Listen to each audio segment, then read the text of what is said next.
Have you ever wondered why certain people come into your life only when you're most vulnerable and leave when things are going well? It's a sad reality that as we age, loneliness and our craving for meaningful relationships can make us a prime target for manipulation and mental abuse.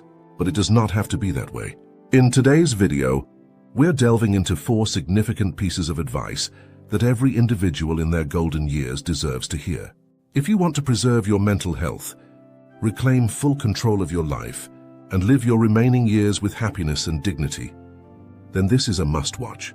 From discovering ways to stop blindly trusting people who only intend to take advantage of your weakness, to breaking free from the subliminal chains of always living just to please other people. These realities are not easy to deal with, but they are important. Have you ever felt like, regardless of how much you provide, it's never enough? Or maybe you're waiting for that overdue recognition of your kindness. We dive into these hard-hitting questions and even more. In addition, we will discuss the importance of avoiding toxic people, even relatives, and how dwelling on the past can prevent you from enjoying the present. Life's too short to waste it associating yourself with those who drain your energy or lament times that have already passed. Stay with me until the end, since these life-changing insights will empower you to take charge of your happiness, establish healthy boundaries, and live according to your own principles. Don't miss the last piece of advice, which challenges a habit that so many avoid talking about, but can have a major influence on their overall well-being. You do not want to miss this? To ensure you don't miss any videos, I recommend subscribing and activating the notification bell if you haven't already. Your support means everything to me, and if you find value in this video, you can help me continue spreading these important lessons by liking and sharing it. The first piece of advice is never blindly to trust every person who comes near you. This might sound like a harsh truth, but in old age, it gets even more important. As we age, loneliness usually sneaks in, and our longing for genuine interactions becomes deeper. We desire companionship, for a person who will engage in our experiences and listen to our stories. But this desire can sometimes make us vulnerable, rendering us completely exposed to people who do not always have good intentions. The unfortunate truth is that not everyone you meet lifts you up. Have you ever noticed how some individuals gravitate towards you whenever you feel weak?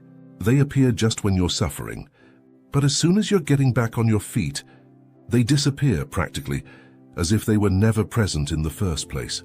It's a painful reality, but these people know exactly how they can prey on your emotions and your vulnerabilities. They know how to manipulate your positive nature and take advantage of your weaknesses. It's so difficult to acknowledge this since trusting people feels natural. Specifically when you need that connection, think about that friend or relative who usually shows up when you're at your lowest, but abruptly disappears when things begin looking brighter. Have you ever asked yourself why it occurs? The sad truth is that most of them want what they can get from you. Maybe it's your money, perhaps favors, or possibly it's just the comfort of understanding that they hold a certain influence over you. They thrive on your dependency because you're less likely to say no when you're weak. But this is the reality. Life does not have to be lived in continual mistrust. You don't have to delete them completely.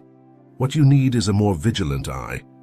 You must be brave enough to say no and protect your peace, stability, and self-worth. It's not easy. I understand. We all want to believe that others have sincere intentions and that they care. But life has taught us that not everybody deserves our blind trust. The more vigilant you become, the more you will maintain your mental well-being. You'll begin to see through people who want to take advantage of your generosity. And by doing so, you'll avoid being associated with toxic situations that deprive you of peace. You need to live your final years with no regrets. You deserve the freedom to trust, but you also deserve the knowledge to question when something seems wrong. Now, let's delve into the second piece of advice. Stop living your life to please other people, particularly your family. I know this is difficult to accept.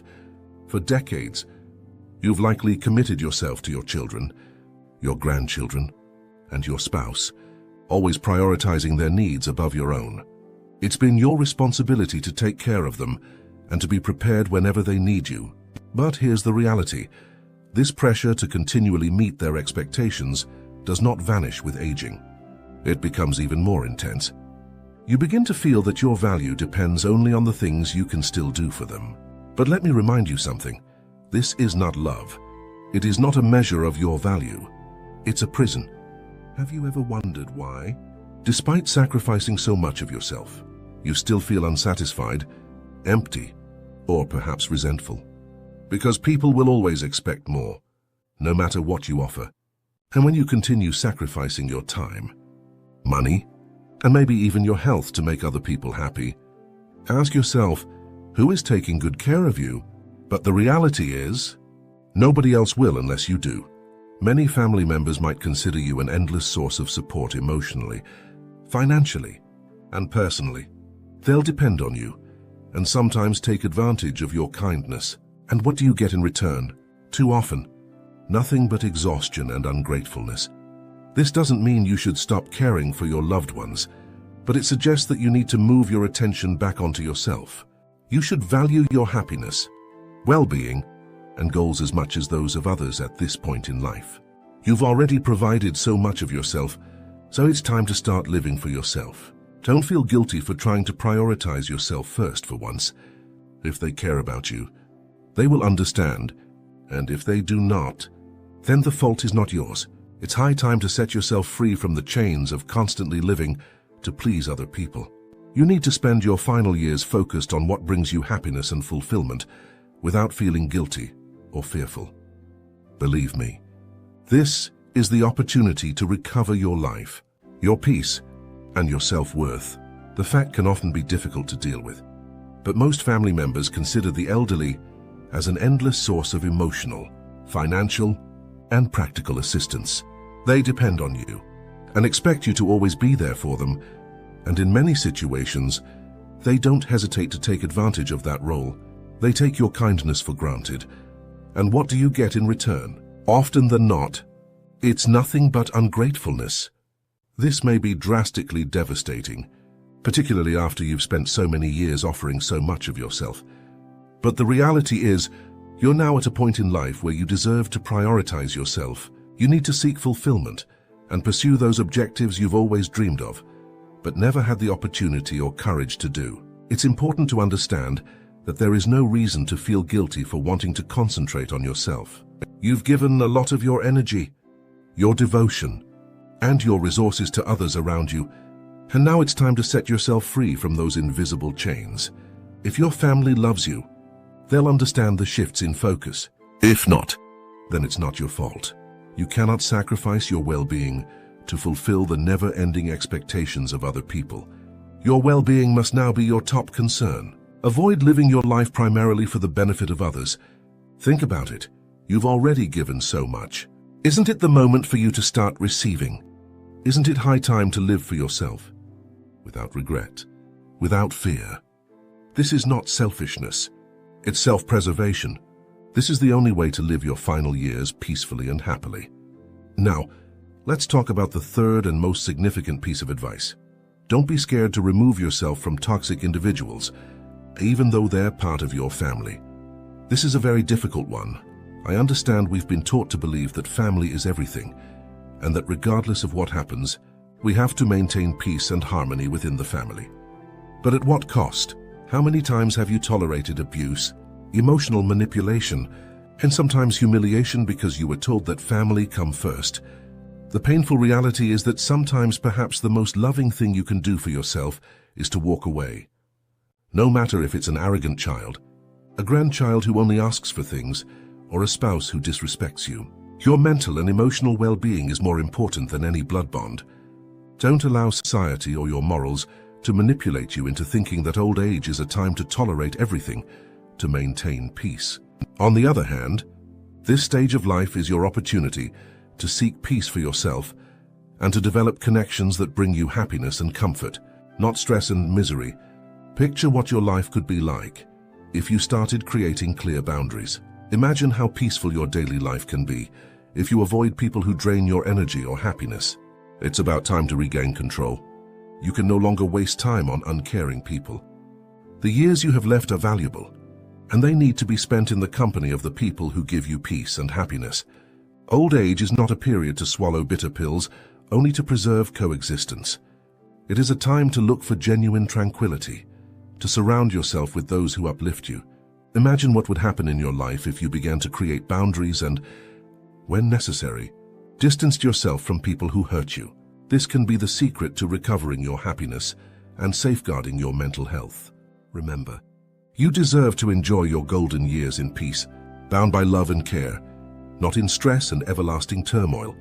Your mental health deserves to come first. You no longer have the luxury of time to spend on individuals who drain your energy or consistently undermine your joy. This is your life. Focus on peace, happiness, and well-being. It's time to sincerely cherish your own company and prefer to be surrounded only by people who truly care for you and bring value into your life. You have to remember that your overall health is first and foremost your responsibility. No one, definitely no one, can keep you trapped in a toxic relationship, no matter who they are. You have the option to walk away and preserve your emotional and mental health. The fourth piece of advice can feel difficult to talk about, but it's necessary. Don't masturbate daily. While this can be a topic many people avoid, it's important to discuss it freely. Masturbation, when done in moderation, is a normal and healthy aspect of life. It can relieve stress and create an aura of tranquility. However, when it becomes a daily or regular habit, it can signal something more profound, a desire for relief from emotions, loneliness, or perhaps dissatisfaction with your life. Have you ever wondered why you might experience a desire to masturbate every day?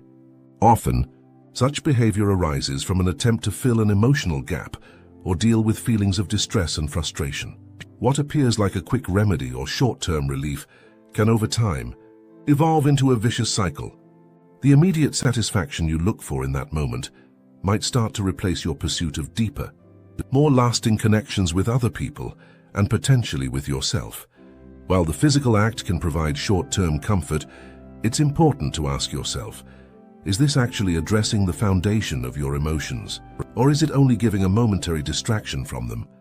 Finding balance in every aspect of life, including your sexual well-being, is crucial to living fully and meaningfully.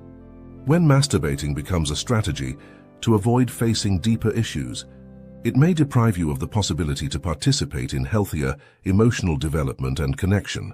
The fact is, as we grow older, it gets more important to concentrate on achieving balance in all areas of life. This involves how we manage our physical and emotional demands. Regular masturbation, although providing short-term satisfaction, might eventually drain your vitality, leaving you lonely and detached. In certain situations, it can even create distance in intimate relationships, bypassing the deeper connection that offers lasting happiness.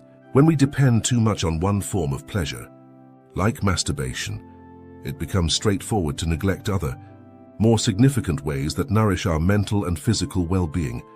Rather than looking for pleasure only in this manner, why not consider a variety of things that may bring you happiness and satisfaction? Simple activities, which include walking, reading, pursuing hobbies, or perhaps having meaningful conversations with friends, can give longer-term satisfaction. These experiences might reconnect you with the world surrounding you and give you emotional nourishment without the negative consequences of an obsessive habit. Moderation is important. By minimizing your level of masturbation, you create a way to explore new forms of satisfaction and well-being. These forms can be more balanced and rewarding, leading to a more enjoyable and holistic life. It's not about eradicating masturbation, but instead ensuring that it stays an aspect of a healthy lifestyle.